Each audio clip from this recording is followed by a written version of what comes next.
Om Swastiastu.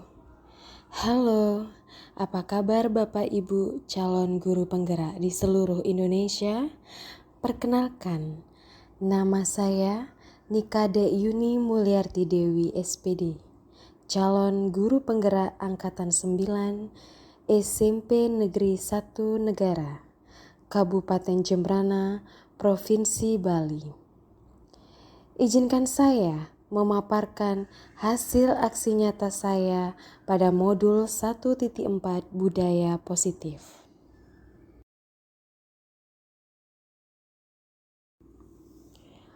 Perkenalkan beliau berdua, Bapak I Gusti Ngurah Agung Sumiarta SPD, Fasilitator, dan Bapak Putu Agus Aryawan SPD, Pengajar Praktik.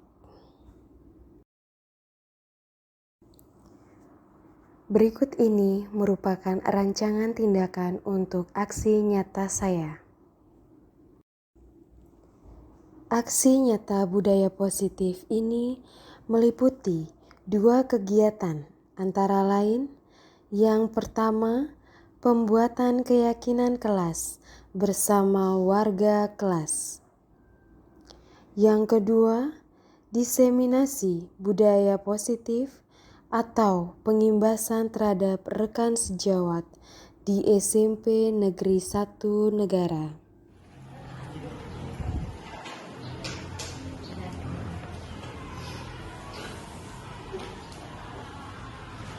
Selamat siang semuanya.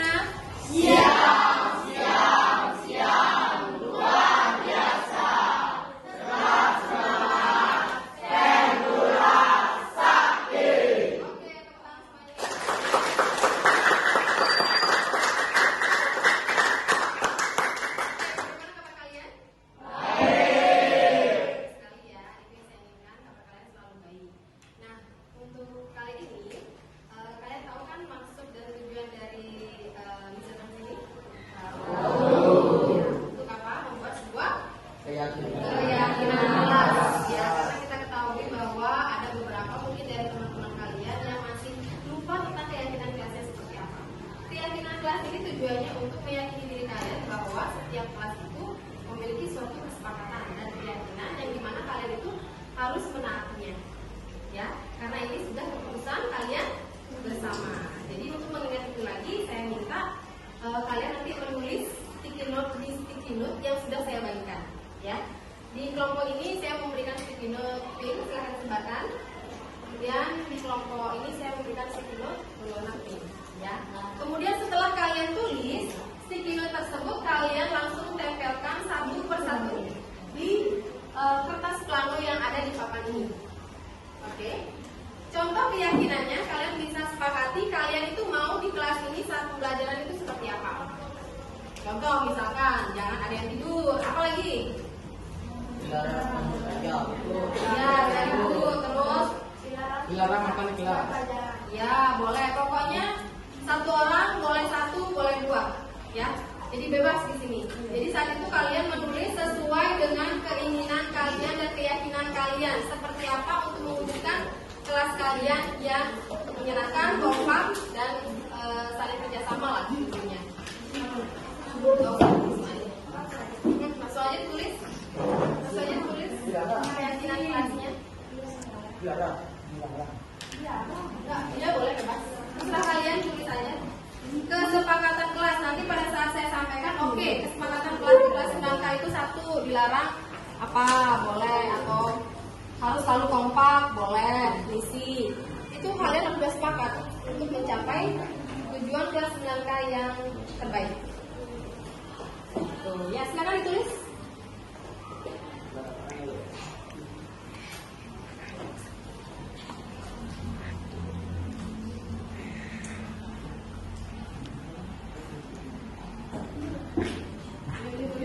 Kalian maunya kelas ini seperti apa? Boleh ditulis. Tentunya kalian sepakat nanti. Kita mengambil kesimpulan untuk menyepakati bahwa di kelas 9K harus seperti ini. 1 aja boleh, lebih dari 1 boleh. Yang sudah boleh langsung ditempelkan.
Adapun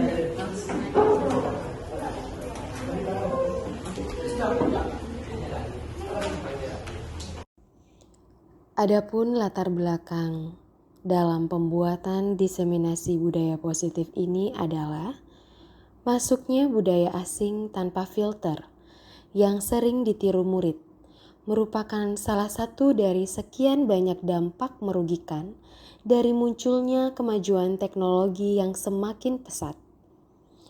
Karakter murid menjadi negatif sebagai akibat pengaruh kemajuan teknologi tersebut. Menanamkan kembali nilai-nilai karakter melalui penerapan budaya positif di sekolah merupakan salah satu cara yang tepat untuk mengatasi permasalahan ini.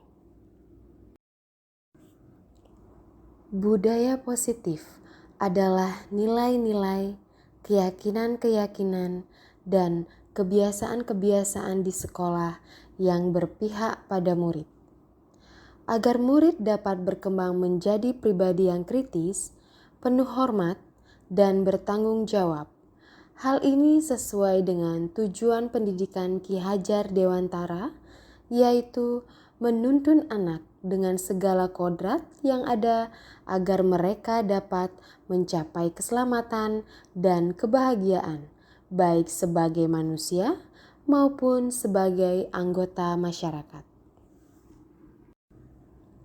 Dalam menciptakan budaya positif di sekolah, dibutuhkan kolaborasi antara guru dengan kepala sekolah, rekan sejawat, orang tua, lingkungan masyarakat, dan tentunya dengan murid itu sendiri.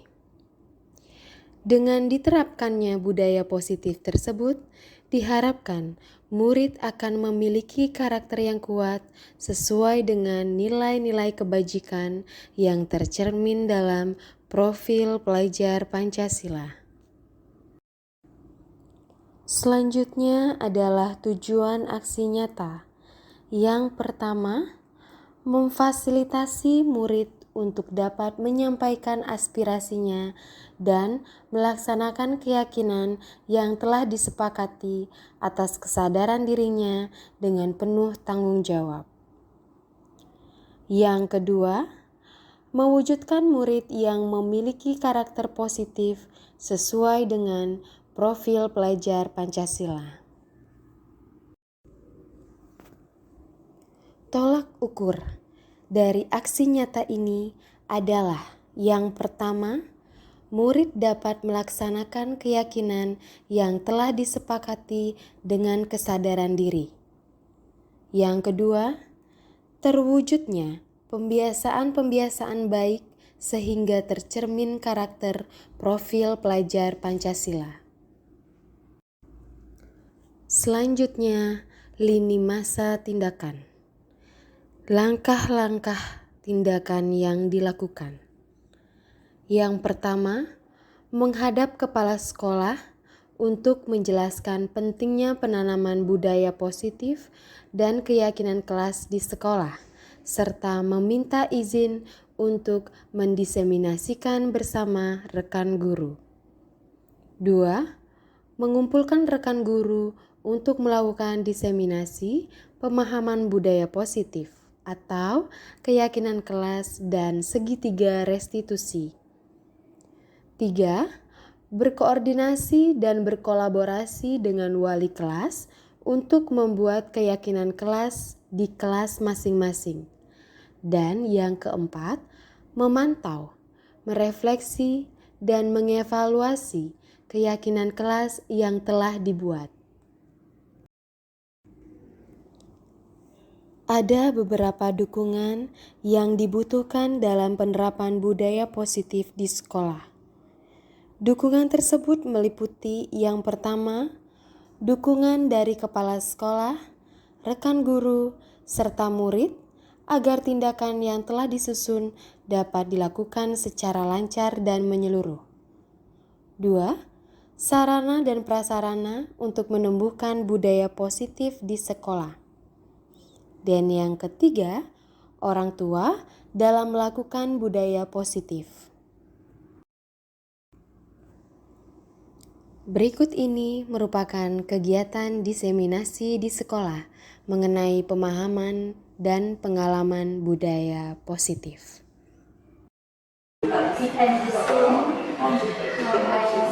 Baik Bapak Ibu, selamat siang semuanya.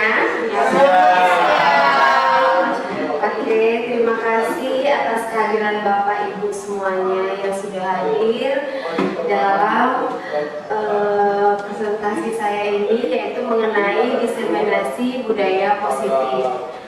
Di mana saya sendiri yaitu Nika Dewi Mulyani Dewi, CGP SMP Negeri 1 Negara, Angkatan 9 Kabupaten Jembrana, Provinsi Bali.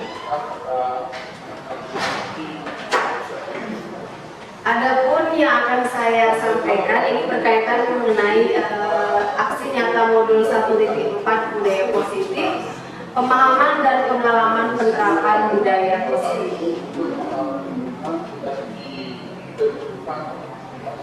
Selamat datang para guru hebat. Mari belajar bersama, berkolaborasi, saling mendukung demi mewujudkan disiplin positif di sekolah kita tercinta.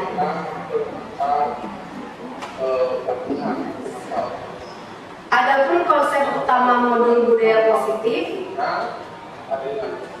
yang pertama perubahan paradigma belajar, disiplin positif, kebutuhan dasar manusia, motivasi perilaku manusia, posisi kontrol restitusi, keyakinan kelas, dan segitiga restitusi.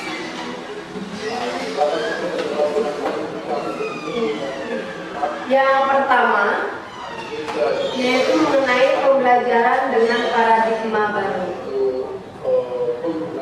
Pembelajaran dengan paradigma baru dirancang berdasarkan prinsip pembelajaran yang berdiferensiasi sehingga setiap siswa belajar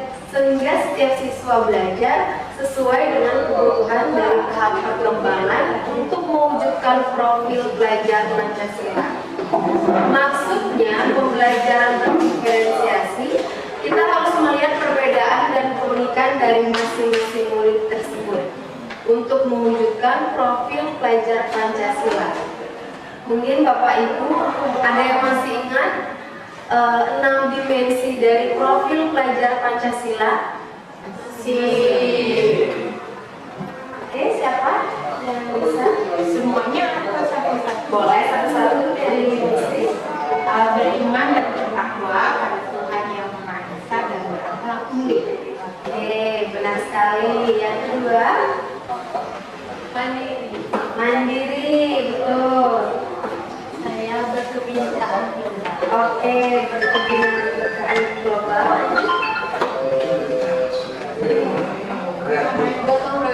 Gotong royong. Bernalar kritis. Lagi satu? Kreatif. Oke, bagus sekali ya. Baik, kita lanjutkan yang kedua. Disiplin positif.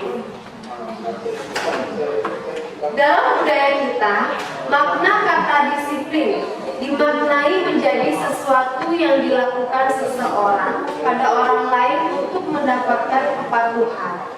Kita cenderung menghubungkan kata disiplin dengan ketidaknyamanan. Nah, sebagai pendidik, tujuan kita adalah menciptakan anak-anak yang memiliki disiplin dari diri sendiri dengan mengacu pada nilai-nilai kebajikan universal dan memiliki motivasi intrinsik, bukan ekstrinsik.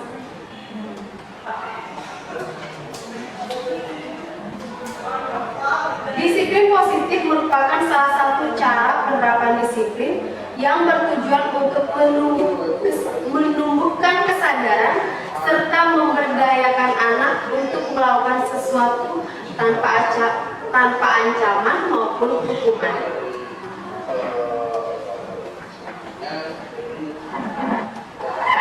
Kita lanjut dengan bagian yang ketiga, yaitu kebutuhan dasar manusia. Nah, dari kebutuhan dasar manusia ini, apakah Bapak Ibu ada yang mengetahui apa saja kebutuhan dasar manusia? Ya, silakan Pak Baul.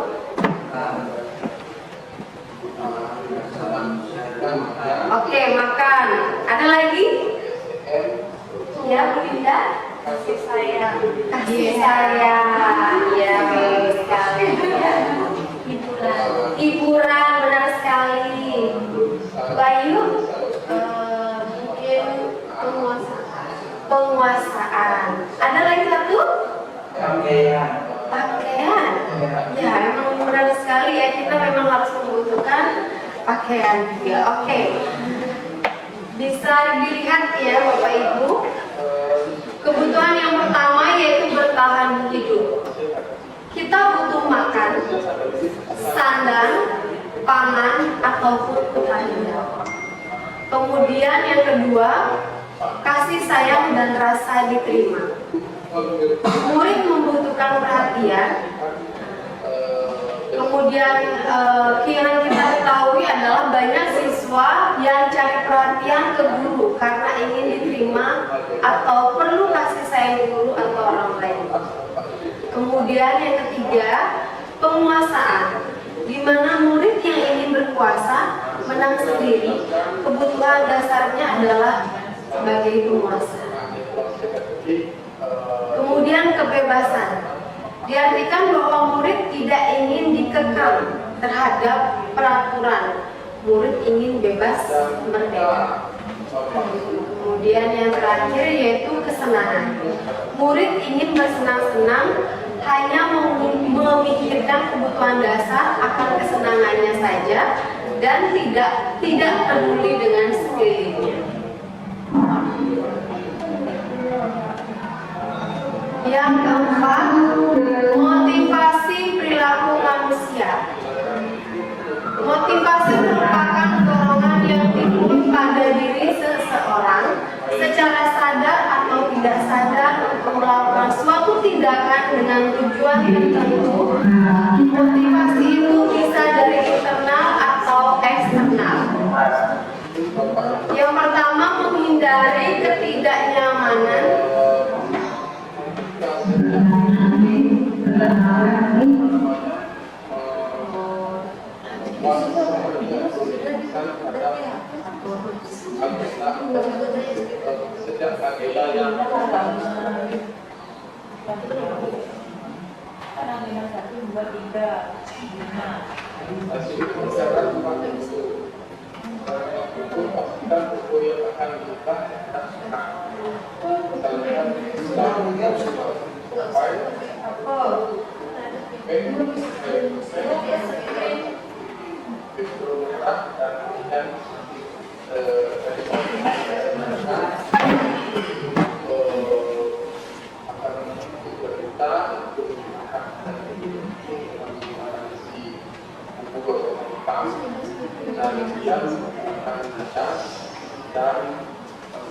Baik, saya lanjutkan lagi.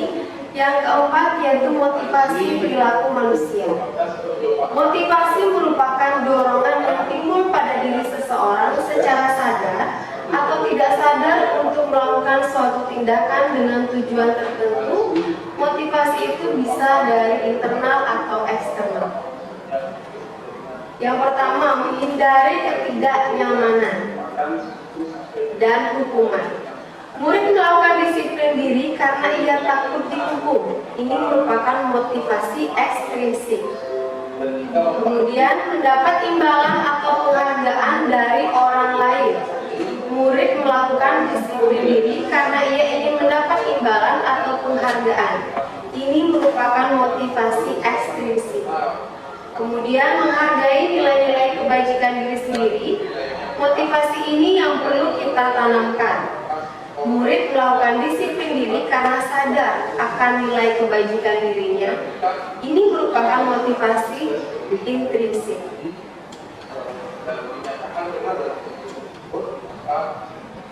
Baik Bapak Ibu, ini bisa dilihat mengenai konsep disiplin dengan identitas gagal.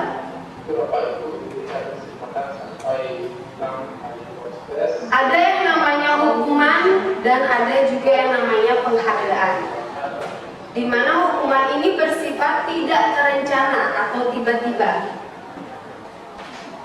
Hukuman itu bisa menyakitkan, kemudian tidak nyaman, murid takut, kemudian memaksa, murid menyembunyikan kesalahan atau tidak berani jujur takut dihukum, kemudian murid jadi rendah diri. Nah, apa penghargaan yang terjadi? Penghargaan ini merupakan cara-cara mengontrol perilaku seseorang yang menghancurkan potensi pembelajaran sesungguhnya. Jika penghargaan itu dilakukan juga terlalu sering, juga tidak efektif. Kemudian merusak hubungan atau sifat iri, mematikan kreativitas, kemudian cenderung tidak mau melakukan hal baru, dan selanjutnya merampas hak menghargai dirinya.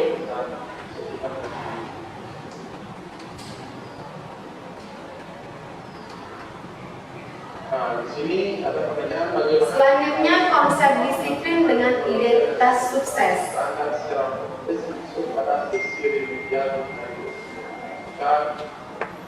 Ini bisa dilihat dari adanya konsekuensi dan restitusi. Nah, apakah Bapak Ibu pernah mendengar kata restitusi? Konsekuensi? Sudah, oke. Baik. Di sini bisa dilihat ya bahwa konsekuensi itu bersifat terencana yang disepakati dan dibuat oleh guru dan murid. Konsekuensi ini penguatan jangka pendek, perlu monitoring berkelanjutan, kemudian adanya stimulus respon, murid menghormati peraturan, kemudian kehilangan waktu untuk merenungi kesalahannya. Kemudian kalau restitusi itu proses menciptakan kondisi bagi murid untuk memperbaiki kesalahan dan mengajarkan murid untuk mencari solusi atas masalah dirinya. Di mana dalam restitusi, murid bertanggung jawab untuk perilakunya, murid menghormati dirinya dan orang lain, murid memiliki teori kontrol atau dirinya memegang kontrol, kemudian murid lebih semangat memperbaiki kesalahannya.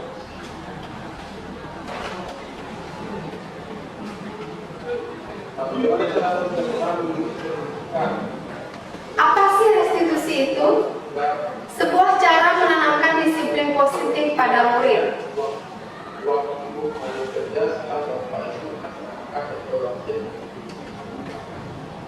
Nah, ini bisa terlihat dari pengertian restitusi menurut Gessen pada tahun 2004. Restitusi adalah proses menciptakan kondisi bagi murid untuk memperbaiki kesalahan mereka sehingga mereka bisa kembali pada kelompok mereka dengan yang lebih kuat. Ciri-ciri restitusi yang pertama bukan menebus kesalahan, namun belajar dari kesalahan. Kemudian memperbaiki hubungan, bentuknya berupa tawaran bukan paksaan. Menuntun untuk melihat ke dalam diri sendiri, kemudian fokus pada karakter bukan tindakan, dan menguatkan dan fokus pada solusi.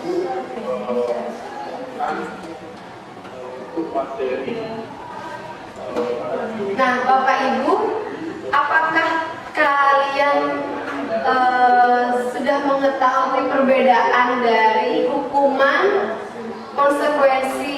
konsekuensi dan restitusi? Ya, saya berikan contoh kasus mengenai siswa sering tidak mengerjakan PR. Nah, mungkin di Bapak Ibu ada siswa yang tidak pernah mengerjakan PR di kelasnya. Ya. Ini menurut saya perbedaan antara hukuman, konsekuensi, dan restitusi jika dilihat dari contoh kasusnya. Jika kita lihat hukuman, guru menghukum siswa tersebut dengan hormat bendera selama 10 menit. Kemudian guru marah dan murid menjadi takut. Konsekuensinya adalah guru memberikan konsekuensi untuk mengerjakan PR-nya saat jam istirahat atau dikerjakan sebanyak 3 kali lipat. Kemudian guru tegas dan siswa menghormati peraturan. Nah, restitusinya adalah guru menanyakan keyakinan kelas atau membantu siswa menyelesaikan masalahnya. Kemudian guru terbuka dan siswa menghormati dirinya dan orang lain.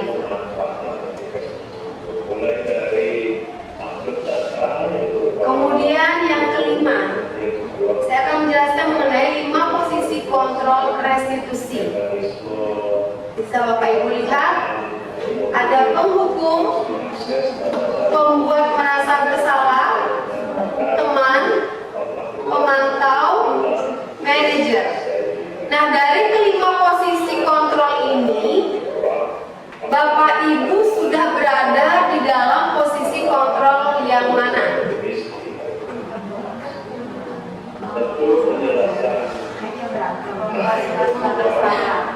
Yang mana?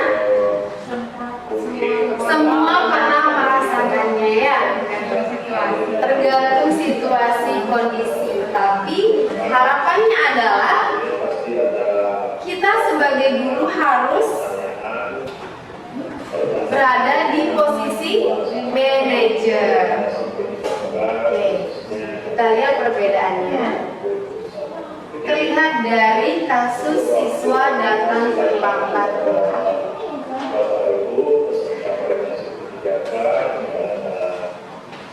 Hukuman, patuhi aturan. Ini sebuah kata-kata seorang penghukum. Ya, patuhi aturan, lalu berdiri di depan kelas, berdiri di lapangan upacara bendera. Kemudian pembuat merasa bersalah.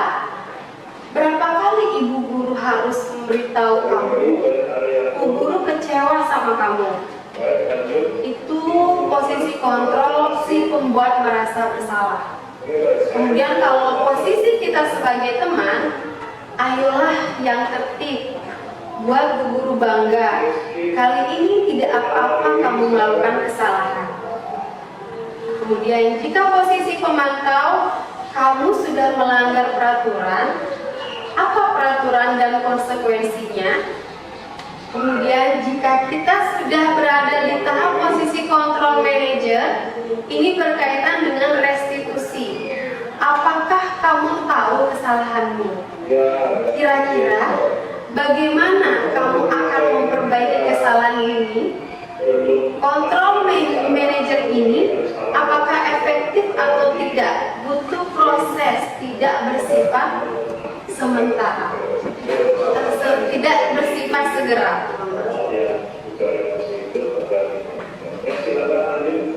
Selanjutnya yang keenam, yaitu keyakinan kelas. Mengapa keyakinan kelas? Mengapa tidak peraturan kelas saja? Nah, ini sebagai pertanyaan pemantik ya.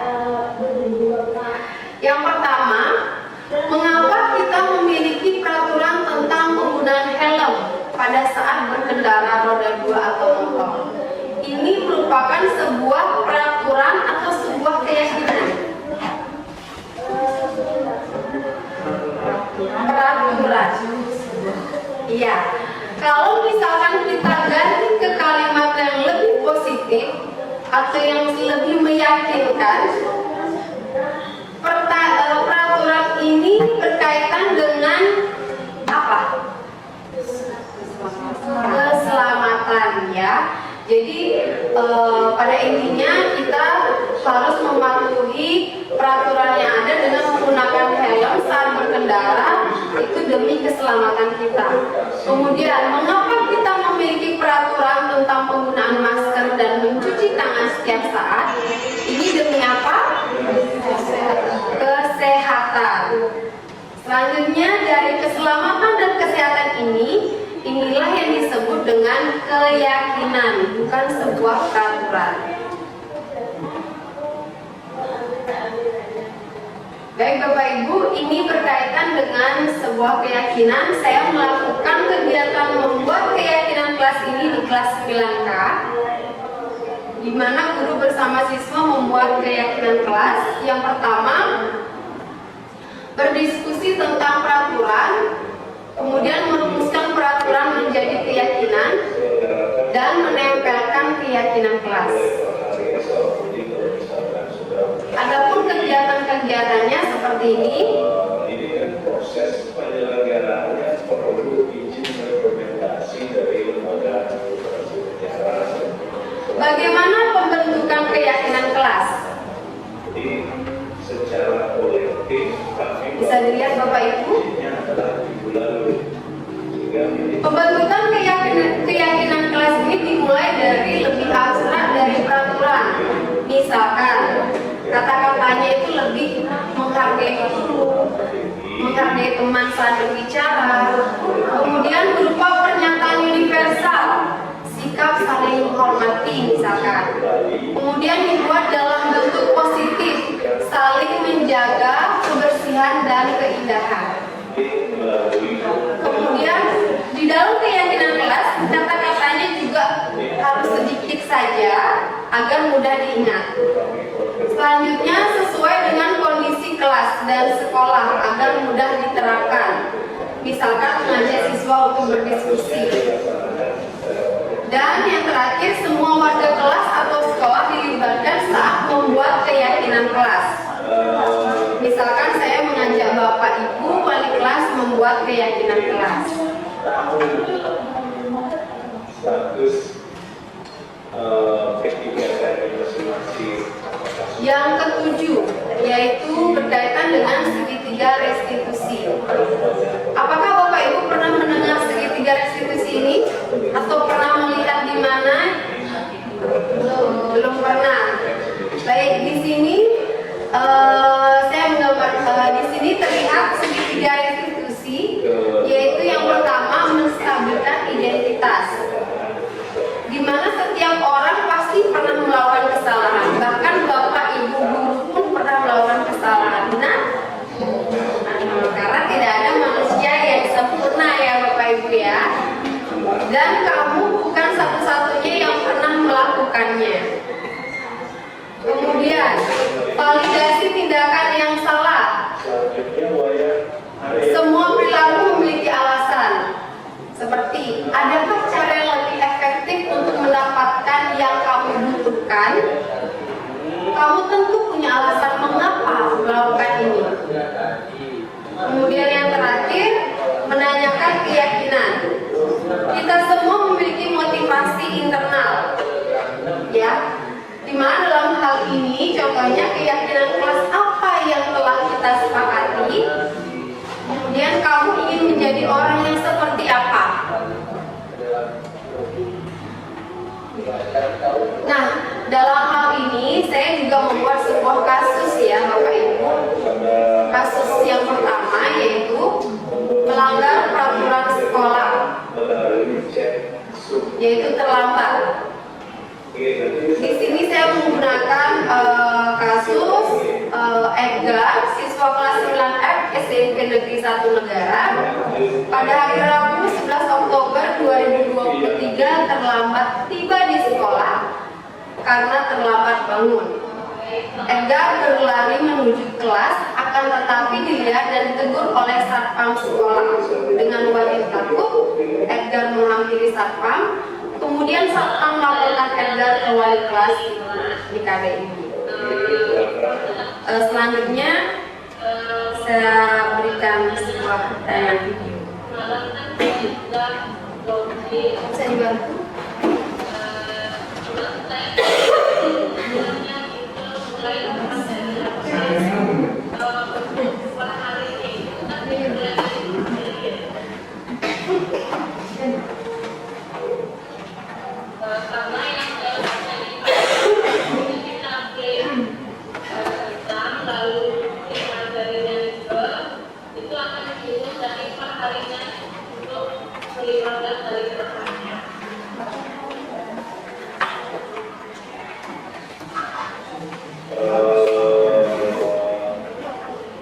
Secara teknis berbeda sudah mulai ini, tapi belum ada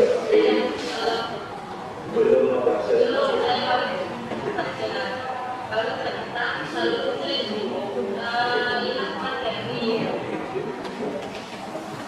sudah dengan materi, sudah dengan materi.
Kalau misalkan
Saya terima kasih atas informasi yang diberikan dari jadi dalam bantuan dan dalam perkawan dan menentukan seperti kajian pelatihan yang kita laksanakan sesuai juga dengan pembelajaran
Oke, baik Bapak Ibu, apakah ada yang mau bermain peran?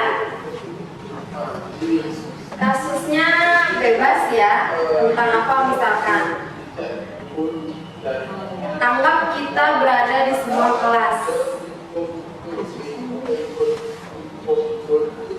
Kasusnya boleh tidak piket misalkan. Atau ada yang pacaran gitu boleh. Iya pacaran, Oh gitu, oke. Apa kira-kira Bu? Bapak?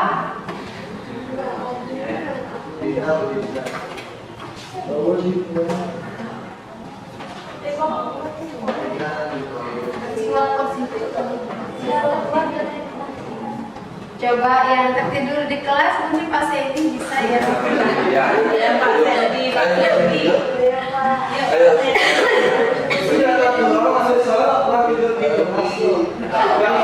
Jadi kita coba aja dulu ya. Jadi Pak Sandy-nya di sini ceritanya jadi siswa yang tidur di kelas. Oke. Kemudian Pusri jadi saya temennya. Oke, silakan untuk Kasusnya apa? Tidur. tidur di kelas. Ini tidur.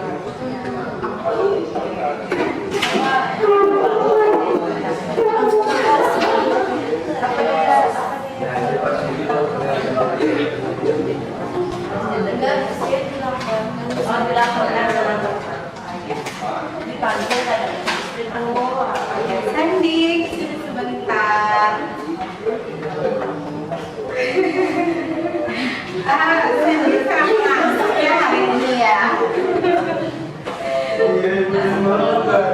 Oh, Sandy juga. Ya. Iya. Sebenarnya ngantuk itu hal yang wajar ya.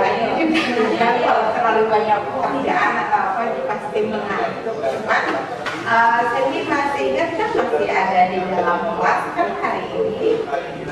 Iya. Kalau menurut Sandy, tindakan yang Sandy lakukan itu sudah benar belum?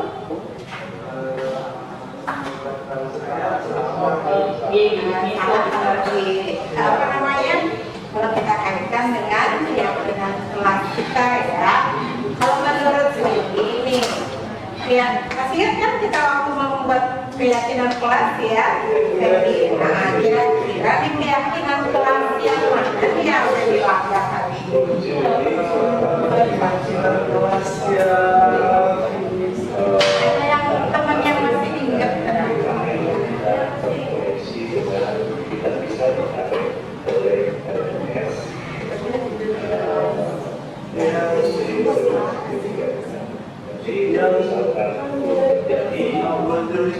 Berarti bersikap positifnya saya lakukan. Iya, salah satunya itu bersikap positif. Karena keyakinan kelas kita kan ada banyak, salah satunya itu bersikap positif. Berarti Atau mungkin memang ada kebutuhan dasarnya sendiri yang belum terpenuhi ya. Karena sendiri kemarin nggak ada, nah sekarang kan sendiri udah tahu nih karena kemarin nggak ada, agar sendiri tidak mengulangi lagi apa yang sendiri lakukan. Apa kira-kira yang akan sendiri lakukan ke depannya untuk memperbaiki selanjutnya Sandy akan memberikan Sandy dia sudah Iya, jadi videonya di awal. Ada lagi kira-kira? Nanti dengan keyakinan kelas yang lain siap untuk menepati sesuai kesepakatan kita. Terima kasih Sandy. Oh iya, silakan. Jangan tidur lagi ya Sandy. Oke, terima kasih untuk Bu Sri dan juga Pak Sandy.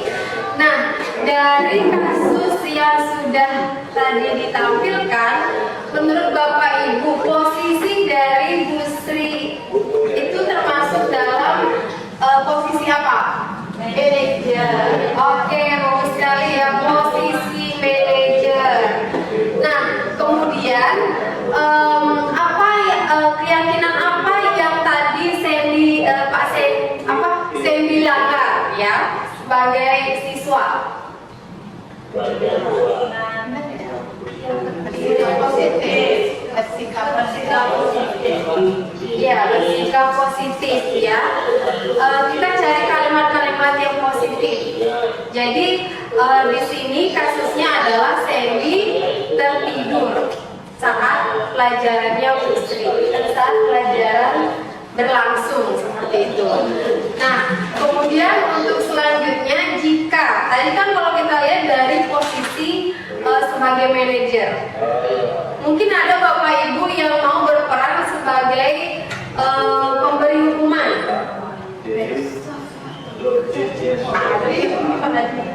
Pemberi hukuman? Oke, Pak Baul. Yang dihukum?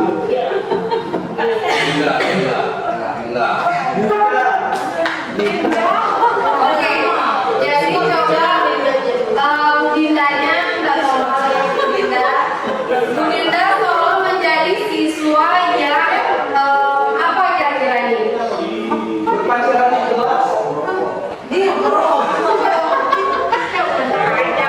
Ini mencontek satu langan. Oke, mencontek satu langan. Oke, silakan Bu Dinda. Jadi posisi dari Pak Gus Bawonya ini nanti sebagai pemberi hukuman. Indah teman.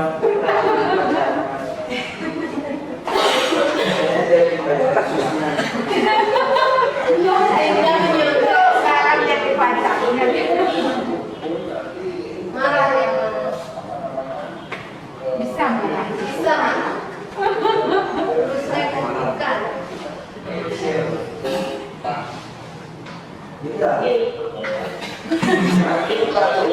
Berubah orang dari rumah kamu. Katanya kamu sering meloteng di kelas. Benar?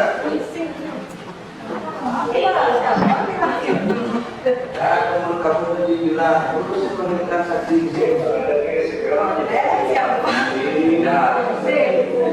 Tidak sudah menginginkan saksi.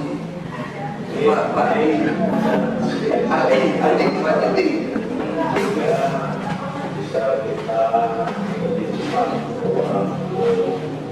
Ya, gimana?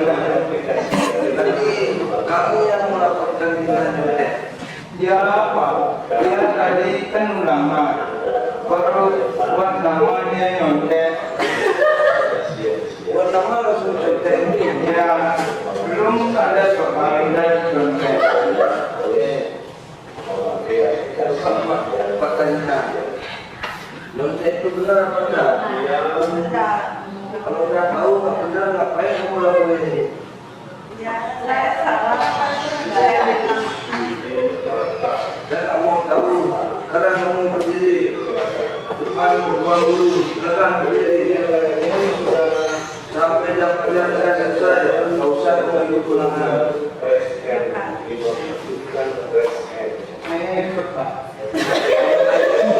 Terima kasih. Oke,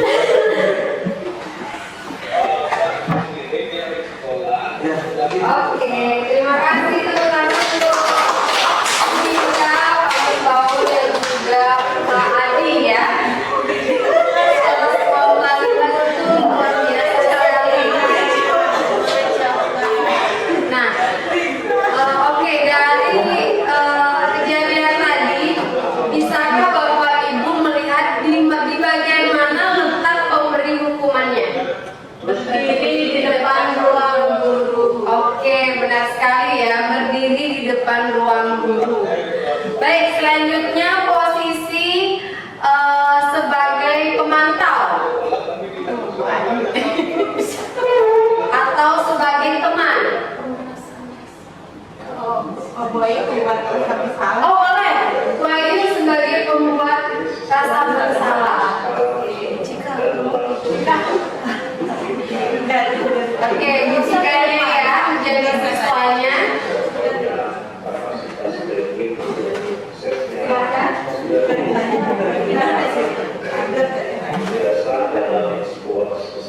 Anak-anak, hari ini kita belajar tentang teks cerpen ya. Ada yang masih ingat apa saja unsur teks cerpen? Cika, bangun. Kamu kenapa tidur? Kamu nggak kasihan sama orang tuanya dikasih bekal. Kenapa kamu tidur di kelas? Kemarin saya begadang, Bu. Tuh, jangan seperti itu ya. Orang tua kamu itu kontak-panting dari uang supaya bisa ngasih uang jajan kamu. Berharap kamu menjadi orang yang sukses. Sana cuci dulu mukanya. Setelah itu kembali lanjut belajar.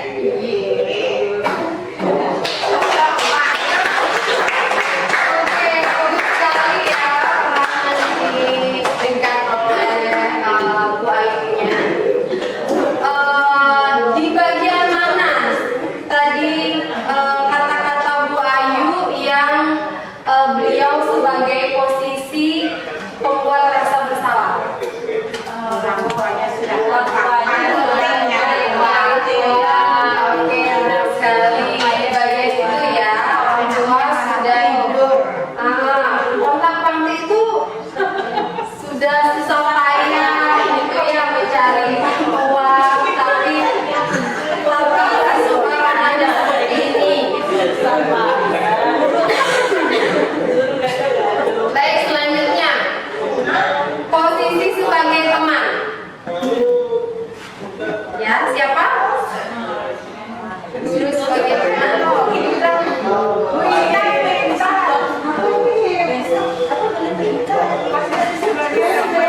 Guru sebagai teman. Sri coba.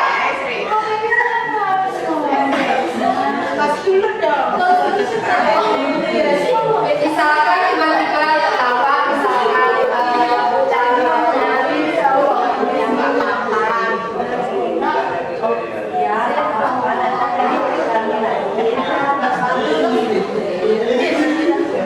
Ini muridnya siapa tanya?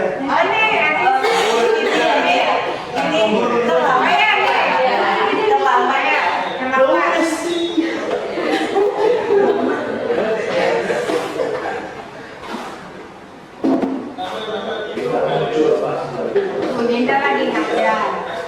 Pak Aji datang.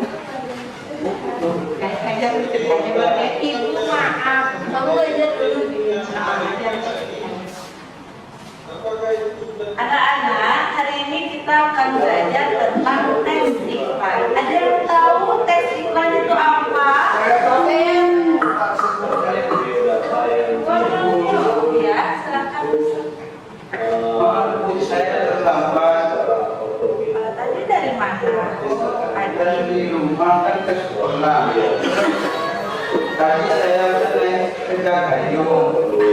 Terus motor bannya ban sepeda saya itu pecah, Bu. Oh iya, apa-apa. Nanti lain kali jangan diulangi. diulangi lagi ya. Kan itu gara-gara ban motornya pecah. Tapi karena Adi udah sampai di sekolah, jadi tak apa-apa. Ya, jangan diulangi lagi ya. Tas dulu. Silakan dulu. Yes, makasih Bu Guru.